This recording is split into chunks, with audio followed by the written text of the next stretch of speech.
नमस्कार साथियों, स्वागत है आपका हमारे चैनल टीएनटी ज्ञान में। आज मार्केट के लिए आई बड़ी खुशखबरी।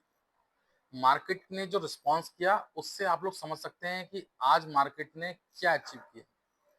काफी समय से जो मार्केट बहुत निराशाजनक चल रहा था, बहुत उठापटक के साथ चल रहा था, आज मार्केट ने अपना जलवा दिखाया। क्या इसकी वजह है? कौन कौन से इसके कारण हैं जिस कारण आज मार्केट ने इतना शानदार रिस्पॉन्स दिया? तो सबसे पहले हम मार्केट की बात करेंगे कि मार्केट ने कैसे परफॉर्म किया। उसके बाद हम आपको वो 3 पॉइंट बताएंगे जिसकी वजह से आज मार्केट ने इतना अच्छा रिस्पॉन्स किया है, इतना शानदार परफॉर्म किया है और मार्केट बुलिश रहा है आज। ठीक है? तो क्या वजह है इसकी, वो हम विस्तार से आपको बताएंगे। तो काफी इंफॉर्मेटिव वीडियो बनने वाली है। तो वीडियो अगर पसंद आए तो वीडियो को लाइक करें, शेयर करें और सब्सक्राइब करना ना भूलें। ठीक है?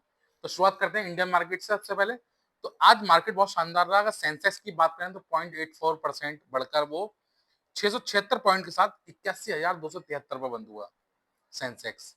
और अगर निफ्टी 50 की बात करें हम लोग तो 245 पॉइंट बढ़कर लगभग 1%। निफ्टी 50 आज 1% बढ़ी, जो 24,876 पर बंद हुई। तीसरी अगर निफ्टी मिड कैप 150 की बात करें इंडेक्स की तो 250 पॉइंट बढ़ी, वो लगभग 1% से भी ज्यादा 1.19%, लगभग 21,267 पे बंद हुई। अगर निफ्टी स्मॉल कैप की बात करें तो स्मॉल कैप 221 पॉइंट बढ़ी और ये 1.33%, मतलब लगभग 1.5% के आसपास, ये 16,878 पर बंद हुई। और अगर निफ्टी माइक्रो कैप की बात करें तो 358 पॉइंट, ये 1.5% से भी ज्यादा बढ़ी, लगभग 23,444 पॉइंट बढ़ी। यहीं अगर आप देखेंगे कि मार्केट ने इतना शानदार परफॉर्मेंस किया आज कि एक आध सेक्टर को अगर छोड़ दें, जैसे फार्मा और आईटी, सभी सेक्टरों ने अच्छा परफॉर्म किया है। इंडेक्स तो आपने देख ही लिए कि 1-1.5% करीब बढ़े हुए हैं। तो ये क्योंकि इसके पीछे जो वजह है वो काफी ठोस है, जिस कारण ये हुआ है क्योंकि भारतीय मार्केट की जो मांग थी, शायद वो सरकार की समझ में आ गया कि अगर जब तक शेयर मार्केट को बूस्ट नहीं दिया जाएगा, मार्केट को जो भारतीय मार्केट है और जो एमएसएमई है उसको सपोर्ट नहीं किया जाएगा, तब तक भारतीय मार्केट अच्छा परफॉर्म नहीं करने वाली है। तो यही वजह है जिसको सरकार ने भापा और सरकार ने इसके लिए कुछ अचीव किया है आज। अगर देखिए सेक्टर वाइज देखेंगे आप तो कुछ सेक्टर तो ऐसे हैं जिन्होंने 4-4%, 5% रिटर्न दिया है आज। अगर आप ऑटो की बात करें, ऑटो में लगभग 4.18%, मतलब 1008 पॉइंटों की बढ़त रही आज। तो ऑटो सेक्टर जो है 25,127 पर बंद हुआ। अगर निफ्टी कंज्यूमर ड्यूरेबल की बात करें हम तो लगभग 3.5% के आसपास, 3.38%, इसमें भी बढ़ोतरी रही है। अगर निफ्टी कंजप्शन की बात करें तो 2.11% और निफ्टी बैंक की बात करें तो 0.71%।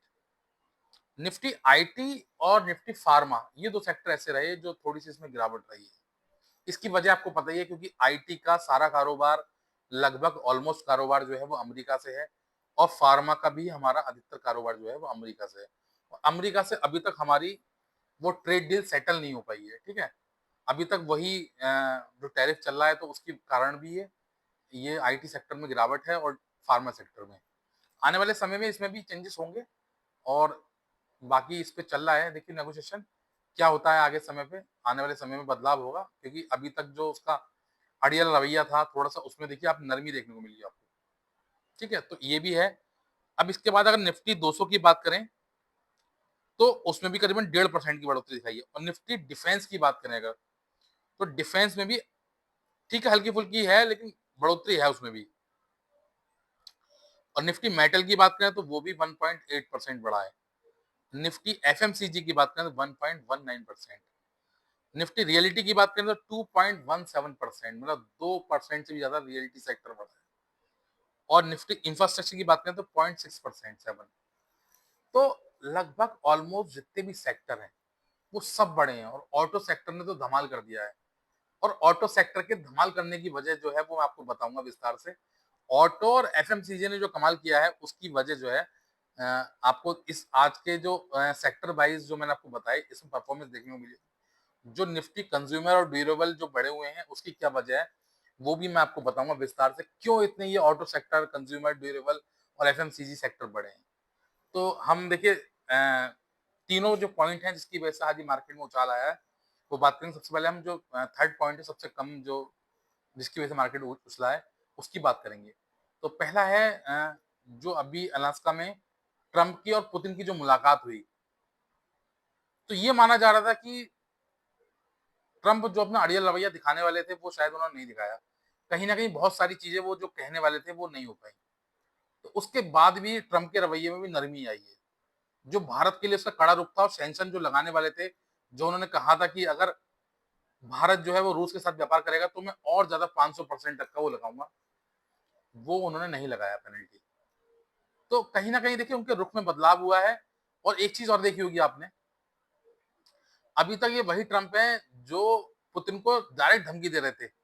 रूस को डायरेक्ट दबाने की, दबाव में लेने की कोशिश कर रहे थे कि उसको यूक्रेन से युद्ध बंद करना पड़ेगा, वो भी अमेरिका की शर्तों पे, यूक्रेन की शर्तों पे।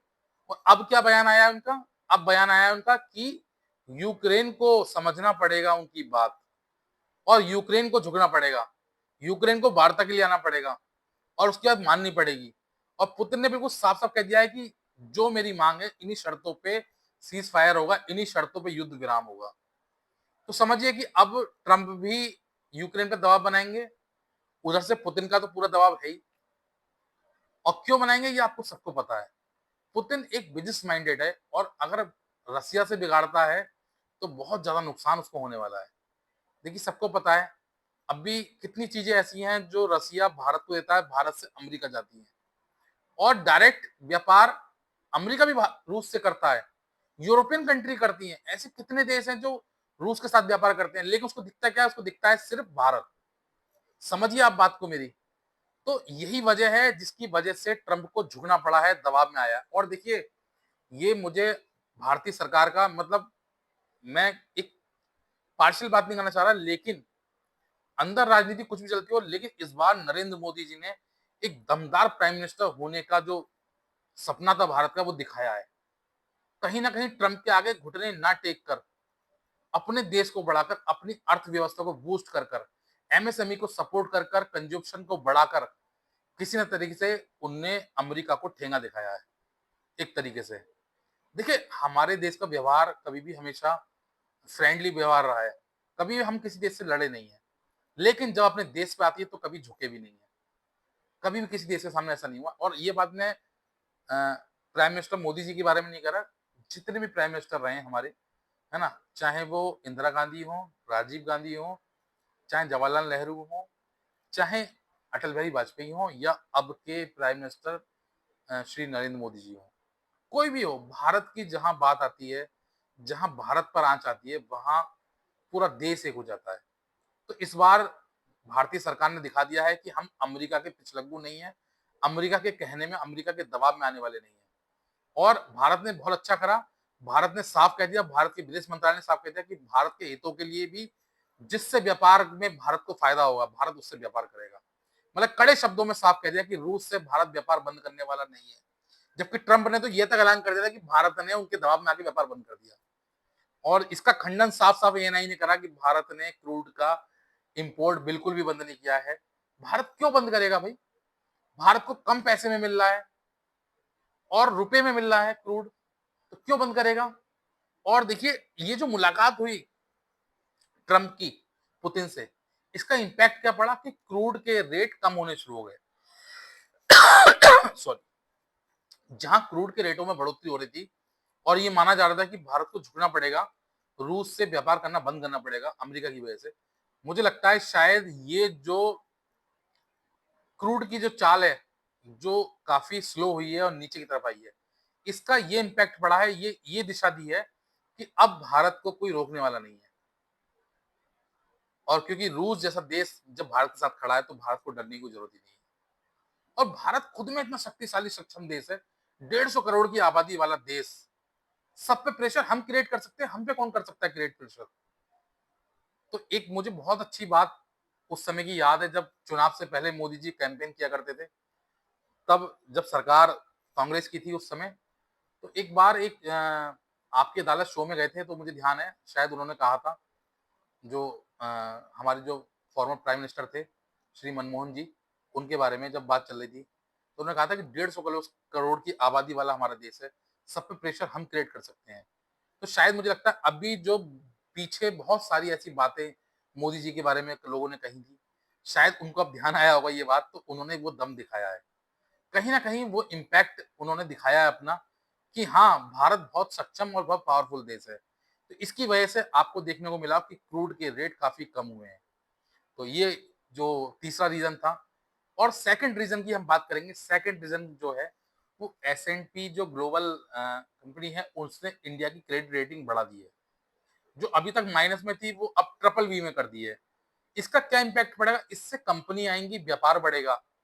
क्योंकि जब किसी भी देश की क्रेडिट रेटिंग बढ़ती है, तो इसका मतलब वो बिज़नेस फ्रेंडली देश है। उसमें व्यापार करना बहुत सरल है, अच्छा है और वहाँ बहुत सारा मतलब अचीव करने के लिए है। तो इसका भी असर पड़ा है। ये जो आज बढ़ाई है, इसी की वजह से इम्पैक्ट बढ़ा है, ठीक है? और इससे क्या फ़र्क पड़ेगा कि भारतीय जो भी व्यापार करते हैं, जो भी पैसा लेते हैं, वो कम इंटरेस्ट रेट पे मिलेगा क्योंकि जिसकी क्रेडिट रेटिंग अच्छी होती है, उसको कम इंटरेस्ट रेट पे मिलता है। एक बहुत सीधी-सी बात है, आपने देखा होगा, जो हम जनरली अपना इंडिविजुअल करते हैं, तो हम जब लोन लेने जाते हैं, तो हमारा क्या देखते हैं, वो क्रेडिट स्कोर देखते हैं। अगर किसी का क्रेडिट स्कोर अच्छा है, 750 से ऊपर होता है, तो उसको ईज़िली लोन मिल जाता है। अगर किसी का 800 से ऊपर होता है, तो कम इंटरेस्ट रेट पे मिल जाता है। होता ना होता, वो आपका पर्सनली क्रेडिट स्कोर है और ये भारत का क्रेडिट स्कोर है। तो इसमें भी बढ़ोतरी हुई है, इसका भी इम्पैक्ट पड़ा है। और फर्स्ट ऑफ लास्ट इम्पैक्ट जो पड़ा है, जो आज का मेजर है और बहुत समय से मांग थी मार्केट की भी, जीएसटी रिफॉर्म 2.0।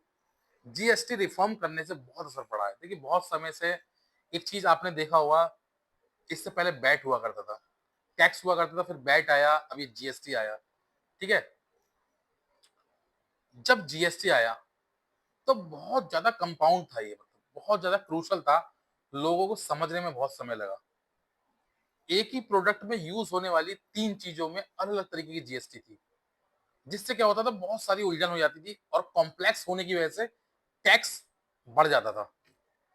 क्योंकि एक ही प्रोडक्ट में जिस प्रोडक्ट पे 18% जीएसटी लग रहा है, उसमें कुछ पार्टिकल्स ऐसे हैं जिस पे 28% जीएसटी है, किसी पे 5% जीएसटी है, किसी पे 9% जीएसटी है, किसी 14% जीएसटी, जैसी भी जीएसटी स्लैब थे, उस हिसाब से जीएसटी है। तो वो समझ नहीं पाते थे कि वो एक्चुअल प्राइस है क्या? इसका बहुत ज्यादा कॉम्प्लेक्स हो गया था। अब सरकार ने क्या करा है, सरकार ने कहा है सिर्फ 2 ही जीएसटी स्लैब रहेंगे। पहला 18%, दूसरा 5%। मतलब ये हुआ नहीं है अभी, आने वाले 2 से 3 महीनों के अंदर हो जाएगा। तो क्योंकि भारतीय मार्केट जो है वो एकदम ऑन साइड रिएक्शन करती है, इस समय उसने यही रिएक्शन किया है जीएसटी रिफॉर्म की वजह से। तो जीएसटी पे बात चली है, उसकी वजह से, रिफॉर्म की वजह से उसने किया है। ठीक है? तो इसका इम्पैक्ट आपको जो आज देखने को मिला है, देखिए बहुत सारे लोग क्या होते हैं, ये इंतजार करते हैं कि जब हो जाएगा तब इन्वेस्ट करेंगे। लेकिन एक्चुअल होता क्या है, मार्केट जो है बहुत तेजी से रिस्पॉन्स करती है। आज हुआ, मार्केट रिस्पॉन्स कर दिया, मार्केट बढ़ेगा कुछ दिन, उसके बाद जब वो हो जाएगा, आप करेंगे तब इन्वेस्ट। और उसके बाद क्या होता है, मार्केट अपने अपर साइड पहुंच चुकी होती है, फिर मार्केट वहां से डाउनफॉल होनी शुरू होती है। अब आप दिमाग लगाते हैं, बोले यार मार्केट में इन्वेस्ट करना सही समय ये था मेरा, मैंने इन्वेस्ट भी कर दिया, फिर भी मार्केट ने परफॉर्म नहीं किया। भाई मार्केट परफॉर्म कर चुकी है। मार्केट क्या होता है, मार्केट ऑब्जर्व करती है, मार्केट होने के बाद नहीं करती है, होने के बाद तो मार्केट गिर जाती है, अक्सर ऐसा होता है। आपने सुना होगा कभी भी किसी भी शेयर के बारे में जब कोई गुड न्यूज आती है, तो वो परफॉर्म कर चुकी होती है उससे पहले, क्योंकि मार्केट वालों को ऑब्जर्व हो जाता है पहले ही कि ये ऐसा करने वाले हैं। और जब वो कर देते हैं, तब आपको न्यूज सुनने को मिलती है और आप उसमें एंट्री लेके फंस जाते हैं। अक्सर लोगों के साथ ऐसे ही होता है। तो ये सही समय था इन्वेस्ट करने का, ये सही समय चल रहा है, मार्केट नहीं चला। देखिए हमेशा याद रखिए, जब जब मार्केट नीचे चलेगा, वो बिल्कुल एग्जैक्ट टाइम होगा बिल्कुल आपका एंट्री लेने का। और उस समय क्या करेंगे, आप वेट एंड वॉच करेंगे। आप क्या करेंगे, ऊपर आने का इंतजार करते हैं। और जब आप ऊपर आने का इंतजार करते हैं, तो फिर आप फंस जाते हैं उसमें। तो देखिए, ये बहुत बड़ा मास्टर स्ट्रोक है आज सरकार का, जो जीएसटी रिफॉर्म करने जा रही है। अभी हुआ नहीं है, मतलब करने जा रही है। तो जीएसटी 2.0 जो रिफॉर्म करने जा रही है, बहुत बढ़िया, मेरी नज़र में बहुत अच्छा सरकार का फैसला है। क्यों? इसका देखिए क्या इम्पैक्ट पड़ेगा। अभी तक जहां 28% स्लैब था, एक सबसे बड़ा जो मैंने देखिए अभी आपको सेक्टर वाइज बताया था, तो मैं उसी के सेक्टर को ले लूं, ऑटो सेक्टर की बात ले लेते हैं। ऑटो सेक्टर में 28% जीएसटी थी, अब वो घट के 18% पे आ जाएगी।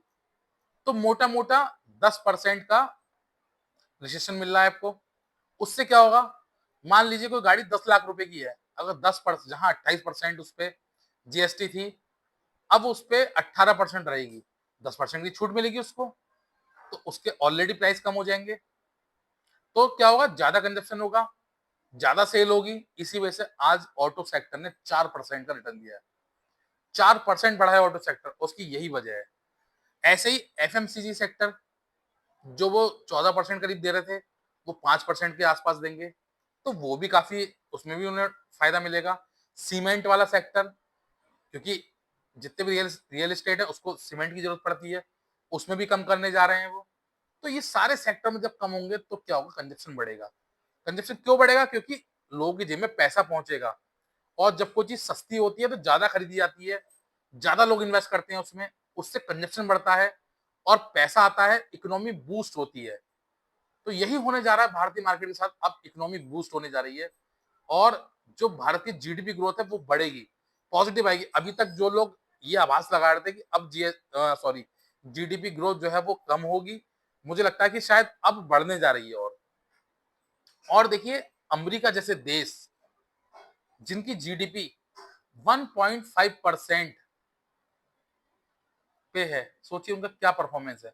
उनका इन्फ्लेशन रेट जो है वो दिन पर दिन बढ़ता जा रहा है, और इन्फ्लेशन बढ़ेगा तो क्या होगा, उनका देश गर्त में जाएगा, वो निगेटिव जा रहा है। मुझे लगता है शायद इस बार कहीं उनकी जीडीपी ग्रोथ जो है निगेटिव में ना पहुंच जाए, क्योंकि जो ये परपंच उन्होंने पूरा फैला रखा है, जो ये ड्रामा कर रखा है, एक तरह ड्रामा फैक्ट्री है पूरी।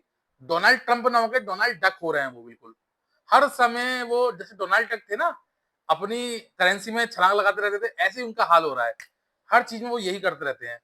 तो कहीं ना कहीं मुझे लगता है शायद इस बार भी उन्हें डोनाल्ड ट्रंप को, डक निकल रहा है मुंह से, डोनाल्ड ट्रंप को मुंह की खानी पड़ी है। और हर बार देखिए, अगर कोई व्यक्ति कोई फैसला लेता है अपने देश के लिए, हितों के लिए, तो अगर वो देश के लिए हितों के लिए फैसला लिया गया है, उसमें उनके देश के कंज्यूमर का मतलब जो आम नागरिक है उनका फायदा है, तो उसे वापस क्यों लेना पड़ रहा है, समझिए आप बात मेरी। कहीं ना कहीं वो सिर्फ और सिर्फ अपने अड़ियल रवैये को, खुद को सेटिस्फाई करने के लिए, अपने ईगो को सेटिस्फाई करने के लिए ये फैसले लेते हैं, और जब उनको भारी पड़ जाते हैं तो फैसले वापसी ले लेते हैं, उसमें उनकी किरकिरी भी होती है। देखिए, ऐसा नहीं है कि भारत जैसे देश ही विरोध कर रहे हैं, अमेरिका के अंदर भी विरोध चल रहा है इनका।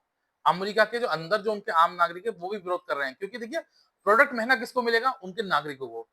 भाई माना है कि हमारा व्यापार कम होगा, लेकिन हमारा व्यापार में कंजप्शन किसका था, अमेरिकी नागरिकों का। हम आईटी की सेल किसको कर रहे हैं, अमेरिकी नागरिकों को। हम एफएमसीजी किसको बेच रहे हैं, अमेरिकी नागरिकों को। हम फार्मा किसको बेच रहे हैं, अमेरिकी नागरिकों को। तो वहां के लोग हमारे प्रोडक्ट महंगा खरीदेंगे, नुकसान तो उनको भी होगा ना, भाई उनकी जेब से ज्यादा पैसा जाएगा। अब समझिए, इतना सरकार को रेवेन्यू जनरेट होने के बाद भी उनकी जीडीपी ग्रोथ बढ़ने को तैयार नहीं है, इसका क्या मतलब है, कहीं ना कहीं उनका जो नजरिया है वो गलत है, उनका विजन गलत है, क्योंकि उनकी सोच है भारत को डुबोने की। और जब जब कोई देश किसी दूसरे को डुबोने की कोशिश करेगा तो वो खुद डूबेगा। देखिए, एक बहुत अच्छी बात मैं आपको बता दूं, आज हम सब लोग अपनी ग्रोथ के लिए काम करते हैं, अपने डेवलपमेंट के लिए काम करते हैं, अपने अचीवमेंट के लिए काम करते हैं। जो भी व्यक्ति ये सोचे काम करेगा कि मुझे आज वहां पहुंचना शिखर पे, तो शायद वो अच्छा परफॉर्म करेगा और सक्सेस होगा, उसका सक्सेस रेट 100% होगा, गारंटीड होगा। क्यों, क्योंकि उसकी मेहनत इसलिए होगी कि मुझे अपने आप को अच्छा प्रेजेंट करना है और सक्सेसफुल होकर दिखाना है। लेकिन जिस व्यक्ति के मन में ये धारणा होगी कि मुझे अपना जो पड़ोसी है या अपना जो मित्र है इसको पीछे करना है, वो कभी सक्सेसफुल नहीं हो पाएगा, वो हमेशा हारेगा। क्यों, कंपटीशन एक अलग चीज है, लेकिन किसी को पीछे करना एक अलग चीज है। मन मन का मतलब जो ये सेटिस्फेक्शन है कि मुझे इसको पीछे कर देना है, पीछे मत करो, आप कंपटीशन करो उससे, कंपटीशन में आगे निकलो। लेकिन जब आदमी मन में रहता है कि इसे पीछे करना है, तो वो उसकी टांग खींचता है, वो अपने आप को नहीं बढ़ाता आगे। देखिए, कहते हैं ना कि किसी ने लकीर खींची तो आप उससे बड़ी लकीर खींचो, ना कि उस लकीर को मिटाने की कोशिश करो उसकी। लेकिन लोग क्या करते हैं, सामने वाले की लकीर को मिटाने की कोशिश करते हैं, सामने वाले की टांग खींचने की कोशिश करते हैं, सामने वाले का नुकसान करने की कोशिश करते हैं। और जब-जब लोग इस तरीके के फैसले लेते हैं, तो निश्चित है कि उनकी असफलता उनके पास है और सफलता उनसे बहुत दूर हो जाती है। यही वजह है कि लोग सफल नहीं हो पाते। तो यही चीज़ आपको समझनी है, वो देश हमेशा असफल रहेंगे, हताश रहेंगे, जो हमेशा दूसरे देशों को नीचा करने की कोशिश करेंगे। देखिए, इसका जीता-जागता उदाहरण है पाकिस्तान, जिसने सिर्फ़ और सिर्फ़ इसलिए काम करा है कि भारत को पीछा कर सके, भारत को हरा सके, किसी भी तरीके से। देखिए, पाकिस्तान ये भूल जाता है कि पाकिस्तान भारत से ही निकला है। तो जो देश भारत से अलग हुआ है, जिसको हमने जगह दी है, जिसको हमने पैसा दिया है, उसको हम क्यों खराब करना चाहेंगे? उसको हम क्यों नेस्तनाबूद करना चाहेंगे? भारत कभी नहीं चाहता पाकिस्तान खत्म करना, ऐसी बात नहीं है।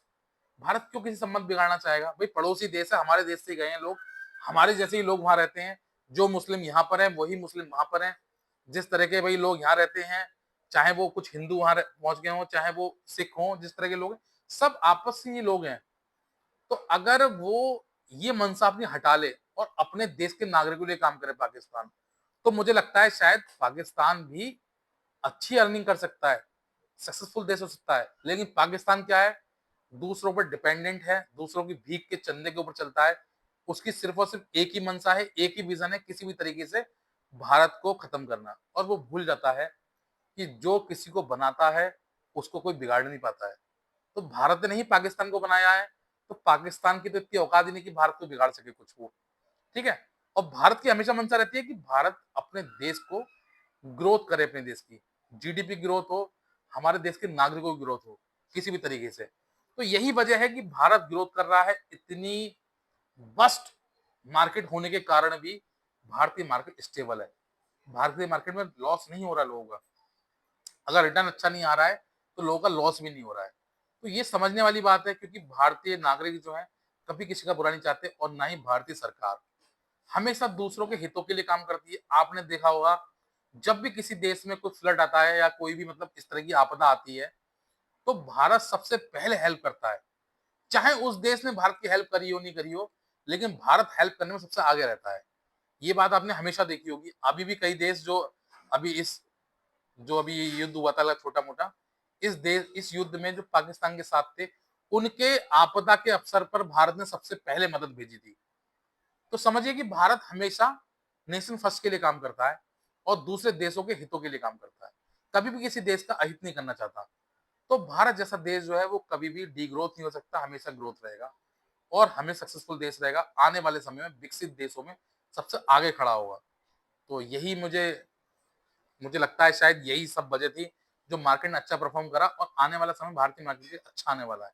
क्योंकि काफ़ी समय से उठा-पटक के साथ ये मार्केट डिस्टर्ब चल रहा था, मुझे लगता है शायद अब वो ग्रोथ आने वाली है। तो मुझे लगता है शायद जो जानकारी मैं आपको देना चाह रहा था वो आप तक पहुँची होगी और आपको अच्छी भी लगी होगी। क्योंकि देखिए, भारतीय मार्केट जब बढ़ता है तो आपको खुशखबरी होती है आपके लिए और हमें भी अच्छा लगता है।